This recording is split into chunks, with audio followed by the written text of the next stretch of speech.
मध्य प्रदेश में पहली बार मिलकर चुनाव लड़ेंगे सपा और कांग्रेस। जानिए किसे मिलेगी कितनी सीटें। एमपी में पिछले विधानसभा चुनाव में सपा ने बिजावर सीट जीती थी, जबकि 6 सीटों पर दूसरे स्थान पर रही थी। दूसरे स्थान वाली सीटों पर उसकी मुख्य लड़ाई भाजपा से हुई थी।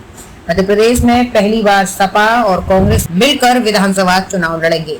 गठबंधन के तहत सपा को 7 सीटें देने पर सहमति बन गई है, जबकि 2 अन्य सीटों पर विचार किया जा रहा है। इस बारे में आधिकारिक घोषणा अगले सप्ताह किए जाने की पूरी संभावना है। एमपी में पिछले विधानसभा चुनावों में सपा ने बिजावर सीट जीती थी, जबकि 6 सीटों पर दूसरे स्थान पर रही थी। दूसरे स्थान वाली सीटों पर उसकी मुख्य लड़ाई भाजपा से हुई थी। वर्ष 2003 के विधानसभा चुनाव में सपा के 7 विधायक जीते थे। इस बार सपा ने गठबंधन के तहत 10-12 सीटें मांगी थी। इस मुद्दे पर सपा के प्रमुख महासचिव प्रोफेसर रामगोपाल यादव और कांग्रेस के एमपी के प्रभारी महासचिव रणदीप सुरजेवाला के बीच कई राउंड की बातचीत हुई। राजनीतिक सूत्रों के मुताबिक सपा को रीवा, दतिया, पन्ना और छतरपुर जिलों में 7 सीटें दी जाएंगी। 2 और सीटों पर सपा ने दावा किया है। ये दावा भी कांग्रेस हाईकमान के सामने प्रस्तुत कर दिया गया है।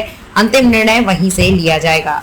इंडिया के एक प्रमुख नेता ने बताया है कि नवरात्रि में कांग्रेस प्रत्याशियों की जो सूची जारी करेगी, उसमें सपा की दी गई सीटों के प्रत्याशी भी शामिल होंगे। ब्यूरो रिपोर्ट, अमन किशान।